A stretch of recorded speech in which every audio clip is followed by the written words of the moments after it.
നമ്മൾ ഒരു പാട്ട് കേട്ട് നമ്മൾ പഠിക്കുമല്ലോ, കേട്ട് പഠിക്കുന്നതും ആ പാട്ടിൻ്റെ അർത്ഥം മനസ്സിലാക്കി ആ പാട്ട് എന്തിനു വേണ്ടിയിട്ടാണ് ആ പാട്ട്, എന്ത് റീസണിലാണ് ആ പാട്ട് രചിക്കപ്പെട്ടത് എന്നെല്ലാം നമ്മൾ മനസ്സിലാക്കിയിട്ട് പഠിക്കുന്ന നമ്മൾ നല്ല വ്യത്യാസമുണ്ട്. പാട്ട് കേട്ട് പഠിക്കുമ്പോൾ ആ പാട്ട് പാടണം എന്ന് വിചാരിച്ച് നമ്മൾ പാടുന്ന പോലെയാണ്. പക്ഷേ നമ്മളതിൻ്റെ റീസൺസ് അല്ലെങ്കിൽ ആ പാട്ടിൻ്റെ മീനിങ് എന്ന് നമ്മൾ പാടുമ്പോൾ അത് നമ്മുടെ ഉള്ളിൽ നിന്ന് നമ്മൾ ആയിട്ടാണ് എനിക്ക് തോന്നിയിട്ടുള്ളത്. എന്താണ് നിങ്ങളുടെ അഭിപ്രായം? നമുക്കിനി അനുപല്ലവിയുടെ അർത്ഥം നോക്കാം.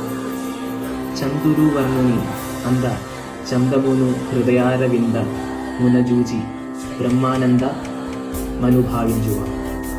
അനുപല്ലവിയിൽ ഒരു സ്പിരിച്വൽ ആയിട്ടുള്ള ഒരു കാര്യമാണ് പറയുന്നത്. അതായത് ത്യാഗരാജസ്വാമികൾ തികഞ്ഞ ഒരു ശ്രീരാമന്റെ ഭക്തനായിരുന്നു. അതുകൊണ്ട് തന്നെ അദ്ദേഹം കുറെ ശ്രീരാമന്റെ കൃതികളാണ് കൂടുതലും രചിച്ചിട്ടുള്ളത്. ഇതിലും ശ്രീരാമനെ കുറിച്ചാണ് പറയുന്നത്. അതായത് ഈ മഹാന്മാര്, പല്ലവിയിൽ പറഞ്ഞു, ഈ മഹാന്മാർക്കെല്ലാം ശ്രീരാമന്റെ സൗന്ദര്യമാണ്, മനസ്സാണ്.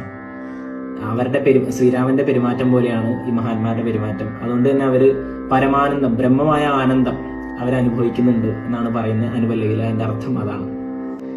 ചന്തുരു വനൂനി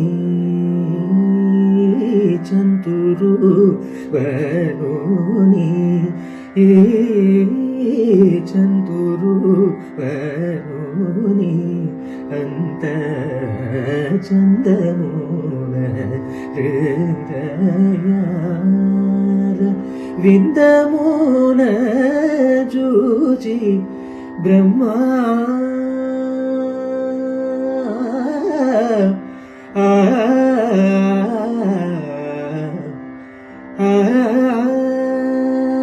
വിന്ദമൂന ജൂജി ബ്രഹ്മാനന്ദമനു ഭവിഞ്ചുവ. അനുപല്ലവിക്ക് ശേഷം ഇനി 10 ചരണങ്ങളാണ്. ഈ 10 ചരണങ്ങളിലും ഏതാണ്ട് ഒരേ അർത്ഥം തന്നെയാണെന്ന് വേണമെങ്കിൽ പറയാം. കാരണം ഈ മഹാന്മാരെ പറ്റി തന്നെ പല രീതിയിലാണ് വർണ്ണിക്കുന്നത്. അതിൽ വർണ്ണിച്ചിട്ട് ഓരോ ചരണം കഴിയുമ്പോഴും ഈ മഹാന്മാരെ ഞാൻ വന്ദിക്കുന്നു. പല്ലവി തുടങ്ങി തന്നെ ഇത് തന്നെയാണ് പറയുന്നത്, ഈ മഹാന്മാരെ ഞാൻ വന്ദിക്കുന്നു. ഇത് തന്നെയാണ് ഓരോ ചരണത്തിലും വിവിധ രീതിയിലാണ് മഹാന്മാരെ വർണ്ണിക്കുന്നത്. അതിനുശേഷം അവസാനം ഓരോ ചരണത്തിന്റെ അവസാനം ഈ മഹാന്മാരെ ഞാൻ അതുകൊണ്ട് വന്ദിക്കുന്നു, പ്രണമിക്കുന്നു. ഇത് തന്നെയാണ്. അപ്പൊ ഇതിന്റെ മൊത്തത്തിലുള്ള അർത്ഥം ഇങ്ങനെയാണ് വരുന്നത്. നിങ്ങൾക്ക് എത്രത്തോളം ഈ വീഡിയോ ഉപകാരപ്പെട്ടു എന്നെനിക്കറിയില്ല.